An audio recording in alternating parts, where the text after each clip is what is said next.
saat akhir setelah nanti selesai memandikan terakhir dengan air kapur barus atau air bunga kembang. Ya. Nah, terus kita memandikan, pertama kita memandikan harus siapkan air di bak atau di ember besar dan selang, ya. Kalau bisa tadi harus kita pastikan airnya itu mengalir dengan baik. Dengan baik ya Bu, dipastikan dulu airnya. Kemudian ada air kapur barus tadi Bu, untuk terakhir. Kalau memang airnya itu ada jenazah, ada penyakit seperti gula atau penyakit-penyakit lain yang membuat tubuhnya agak berlendir Bu, kita bisa gunakan air ketimun. Nah, air ketimun diparut atau di blender, kemudian disaring. Kemudian nanti kita siramkan, ya Bu. Tapi jangan dikasih es apalagi sirup Bu. Jadi es kuut ya. Ya, nanti insya Allah jadi dia keset ya Bu ya. Jadi kita bisa memandikan. Nah, setelah itu tadi kata Ustadz ya, kalau kita setelah meninggal kita gerak-gerakan betul kakinya ya Bu ya, nanti pas kita memandikan jadi tidak kaku ya Bu. Jadi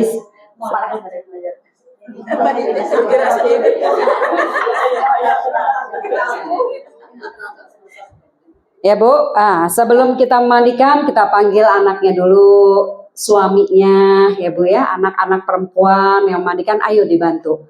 Kalau kita sebagai amil, kalau di sini apa Bu? Namanya amilah. Kalau di sini modin. Modin. Perempuan laki sama Bu? Oh modin.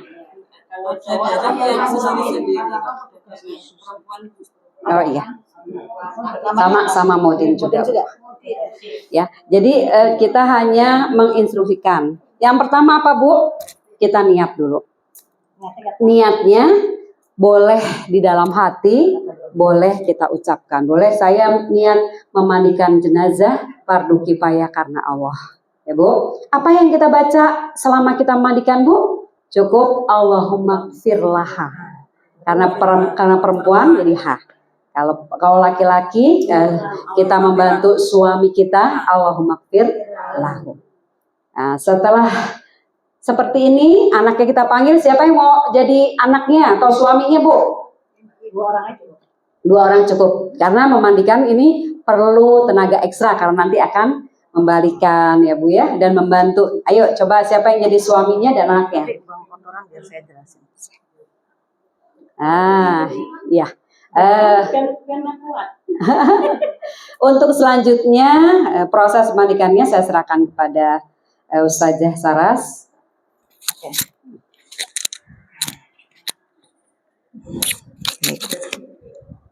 Assalamualaikum Ibu-ibu.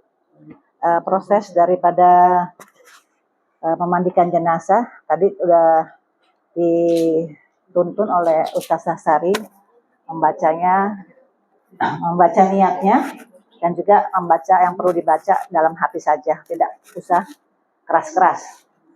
Setelah ditutup kain begini, kita siram dulu air air timun ya, air timun di blender, terus disaring jadi hanya airnya saja, ampasnya tidak ikut menyiram. Kegunaannya adalah untuk bau, untuk yang lendir-lendir itu bisa keset lagi.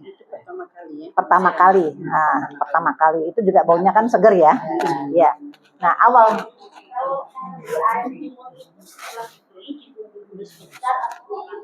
nggak apa-apa, mau langsung mau tunggu sebentar nggak masalah, nggak, itu kan soal teknis saja ya. Ya. Nah, awal air itu ada yang diselang. Diselang itu tidak boleh mati, terus jalan. Cuma nanti yang jaga keran itu diaba-aba, dibesarkan sedikit, dikecilkan sedikit sesuai dengan kita mau mulai memandikannya. Ditutup kain jenazahnya, biasanya ada yang sampai kepala, ada yang mulai dari leher. Selang nyala, disiram air. terus dulu, terus. Ya, sudah itu baru kita pertama mau membersihkan. Ya, kotoran dulu. Ya, iya. Nah, ini kotoran pertama kami serahkan kepada keluarga. Kalau ibu meninggal, suaminya dulu yang membersihkan. Kalau nggak ada suami sudah meninggal, anaknya. Nanti selanjutnya kami yang membersihkan secara total. Artinya keluarga diberi kesempatan untuk melakukan pembersihan dan juga mendapatkan pahala tadi. Jadi jangan kita borong pahalanya ya. Tapi nanti keluarga juga harus lebih berhak mendapatkan pahala itu.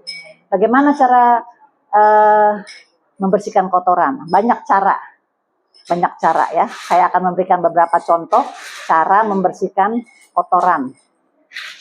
Ini Ustazah Sari yang arahkan. Iya, Ibu-ibu, kita akan membersihkan kotoran. Anaknya boleh mengangkat sedikit kepala. Agak diangkat sedikit kepalanya, Bu. Kenapa? Karena kotoran yang akan kita keluarkan khawatir naik ke atas. Jadi kemudian Ustazah Sarah akan memperagakan bagaimana. Sarung tangan. Ya. Keluarga yang mau membersihkan juga pakai sarung tangan. Sebelah kiri nanti setelah membersihkan sarung tangan harus dibuang. Biasanya sarung tangan plastik. Yang di sini sarung tangan dari kain apa gitu dibikin sedemikian rupa sarung tangan. Begitu. Jadi caranya ini sudah diberdirikan, tangan saya kiri akan menekan juga. Ya, oke, saya ya. Aslinya kita nggak boleh lihat. Iya, di bawah ya Bu ya. Tetap aurat jenazah harus ini tidak boleh kita keras-keras. tertutup. Ya, ada caranya. Terus kaki diangkat, ya, kaki diangkat di sini. Nanti bisa dibantu sama nanti tangan kita masuk ya. Tidak boleh terlalu dalam. Akhirnya sampai dikorek-korek. Iya. Iya Bu. Kita kasih sabun dulu. Kasih sabun, kita gini. Kita sudah menanya keluarga terakhir makan kapan. Ya, itu membantu kita membersihkan kotoran. Nah, sudah itu kita bersihkan. Tidak nanti baru kita yang teruskan. Itu cara pertama. Penekanan ini tidak usah terlalu keras.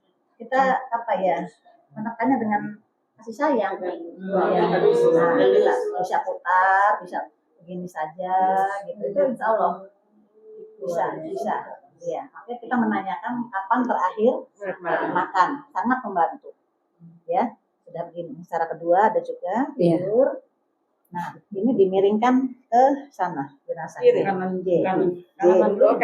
Jadi ini saya tangannya bisa begini, tapi sama ya pemutarannya. Ini diangkat juga gini. Nah, saya membersihkan. Membersihkan bagian depan.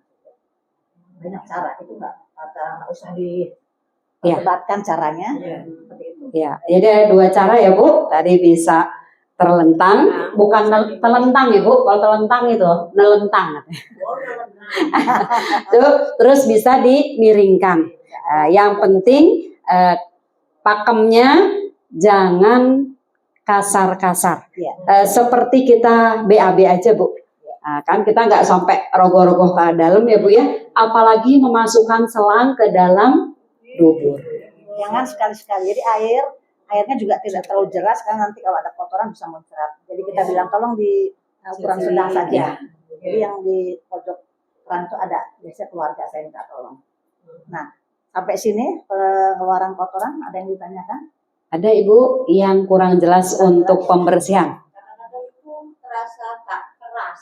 Ya, kayak bebelen ya. Seperti itu lah. Kan harus. Ya Bu. Itu kita kalau kan misalnya yang keluarga, Mbak ini susah keras bebelen gitu ya, masih keras gitu. Nah, kita berusaha ya ikhtiar untuk supaya bisa keluar. Apa barangkali itu memang awalnya sulit, terus habis itu gampang nggak masalah. Kita punya teknik. Jadi kalau misalnya nggak berani, kami sejauh ini setelah sekian lebih dari 10 tahun nggak ada masalah. Jadi kalau takut misalnya keluarga, kok Mbak keras nih Mbak, itu nggak berani gitu ya.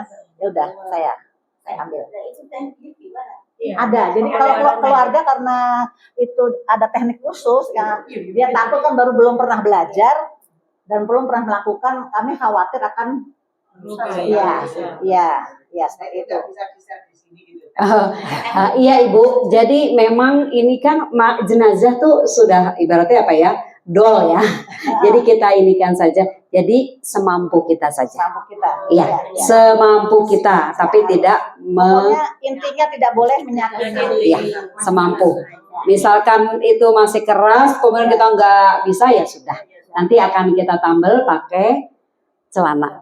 Sampai sini ada lagi? Makan tadi, kalau terakhir makan terus meninggal atau sebelum meninggal makannya masih kemarin makan, bedanya gimana? Gini ya Bu, ya kalau di rumah kan bisa tahu ya, misalnya sakit ini terus masih dirawat di rumah umpamanya. Yang kasih makan kan suster, kasih makan itu suster atau anggota keluarganya. Itu kita bisa tahu makannya normal atau bubur atau apa. Nah, itu kan ada penghancuran makanan, di proses penghancuran makanan itu dalam sekian waktu. Nah, kita bisa kira-kira banyak sedikitnya kotoran. Ya, bukannya sok tahu, sudah tahu, tidak ancer-ancer. Karena itu berdasarkan juga pengalaman kami dan konsultasi dengan teman-teman dokter ya. Kalau sekian-sekian. Jadi memang paling sulit adalah pengeluaran kotoran, bisa setengah jam, bisa lebih. Itu sangat-sangat menjadi kendala kami dari sekian, katakanlah 2 jam pemandian, itu lebih banyak waktu di pembuangan kotoran. Begitu. Ya, kami yang kalau nggak ada kotoran ya sudah, jangan dipaksa. Maksudnya nggak ada tenaga yang mengeluarkan timah mobil, nggak sampai nggak apa-apa. Nggak masalah. Meninggal mendadak itu kan banyak. Iya. Nggak sakit, tadi malam masih makan, Iya. masih banyak.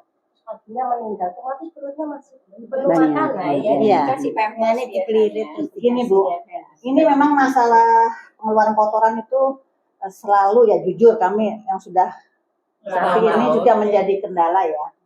Tapi kami berprinsip jangan sampai menyakiti jenazah. Selebihnya kita serahkan kepada Gusti Allah ya. Sudah sampai segini ikhtiarnya, istilahnya masih ada sisa di sini ya.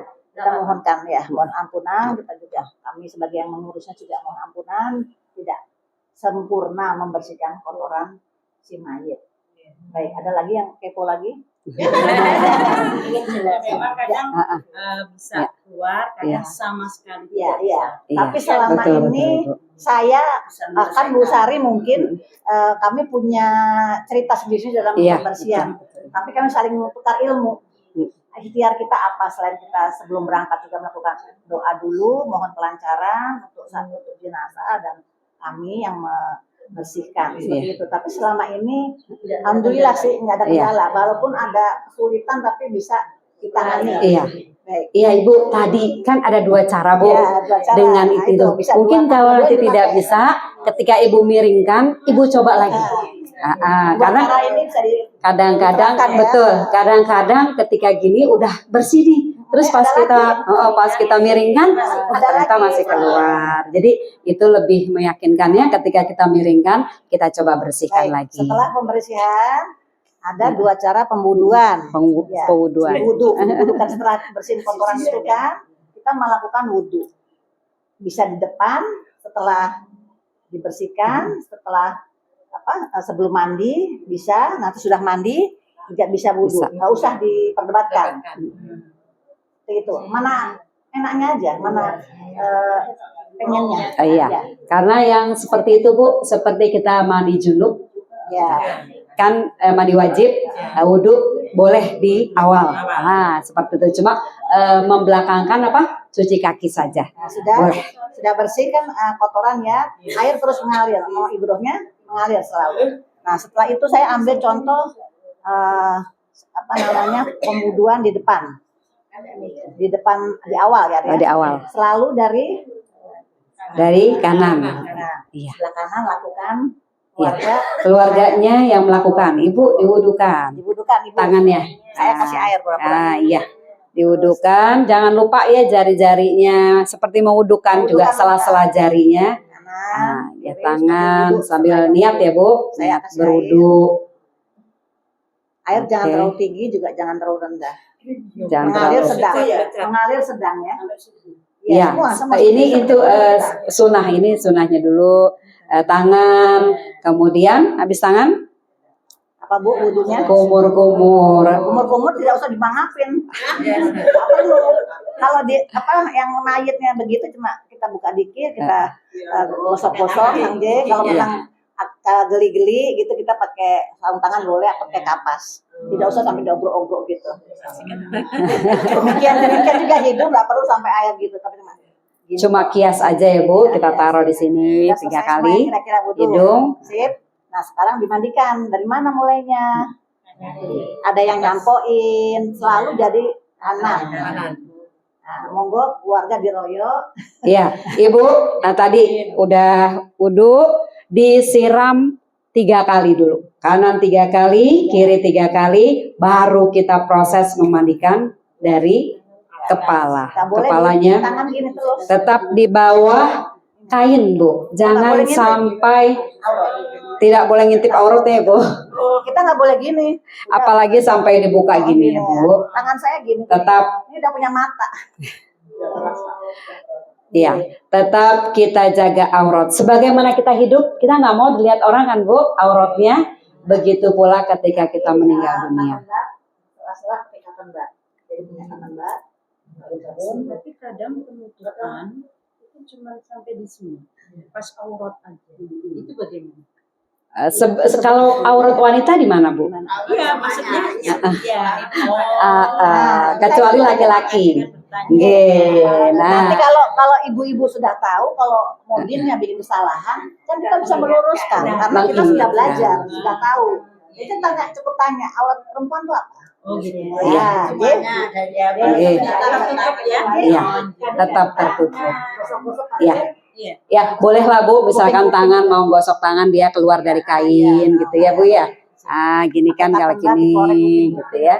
Tapi kalau yang lain-lain kita jaga sebisa mungkin. Tapi yang namanya lagi memandikan kadang-kadang terbuka, tapi nggak apa-apa. Tapi jangan kita buka dan kita mau kepo. Gimana sih? Lipatan. Iya, ketiak. Sudah bersih. Oke. Kita miringkan ya. Belakang. Nah ini di sini Bu butuh tenaga. Kenapa kita perlu 2 atau 3 orang? Karena seperti ini pun perlu tenaga, betul. Kita peluk biasanya gini, nanti belakangnya kita. Nah di sinilah bisa kita coba lagi untuk membersihkan kotorannya, untuk memastikan. Ya. Oke. Meyakinkan. Tarik kiri kanan. Balik kiri kanan, non sewu. Nah, Saya balik. terus Oh, belum dibalik udah balik lagi mayatnya baik sendiri. Saya pokok turun kok. Nah, saya meyakinkan lagi. Jadi kan karena 2 kali kesempatan bolak-balik, saya mengecek ulang. Semaksimal mungkin terakhir pengecekan. Sampun, monggo. Ya. Sudah ya. Selalu keluar gitu. Pasti. Ada yang cuma kuning-kuning, ada yang ada kotorannya nih ya, yang banyak, gitu. Ada yang cuma, tapi tetap walaupun itu kuning-kuning, kuning cuma. Makanya kita perlu sarung tangan untuk memastikan. 1 kali pakai, jadi setelah bersihkan itu nggak boleh pakai yang lain. pas saja buang. Kalau saya sudah bersihkan buang ya pakai tangan terbuka karena lebih marem ya, megang ini. Terus saya mau memberitahu dulu kalau seandainya pasien itu dirawat di ICU, lebih baik rambutnya Oh iya. pendek, kuku-kuku di Udah, kalau sudah begini, iya. nggak boleh potong jadi rambut pendek itu mudah. Kenapa? Kalau panjang memang nanti kan dijalin di kepa. Tapi kalau keramas kan basah ya. Kalau kita anggutin nanti tetap basah. Jadi nanti basah itu nyangkut kapannya basah gitu. Kalau kepanya susah nggak masalah.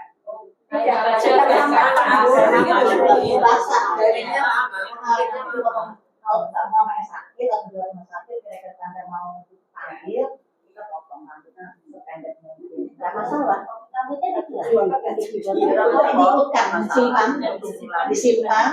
disimpan. Nanti kalau juga mandikan ada rontok-rontok, tidak disimpan, nanti diikutkan.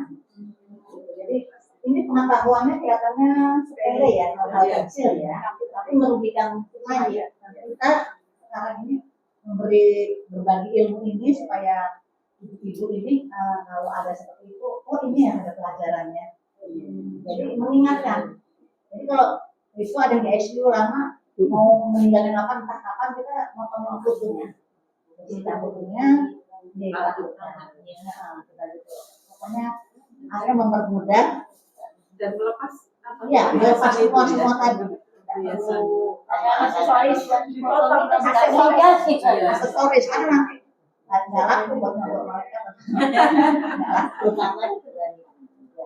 tapi seandainya kan kita tidak tahu kalau ini sudah meninggal, baru dikasih kabar dokter ibu sudah meninggal. Itu kalau baru kita potong itu boleh nggak? Iya, kan kita kan belum tahu kalau mau Baiknya jangan itu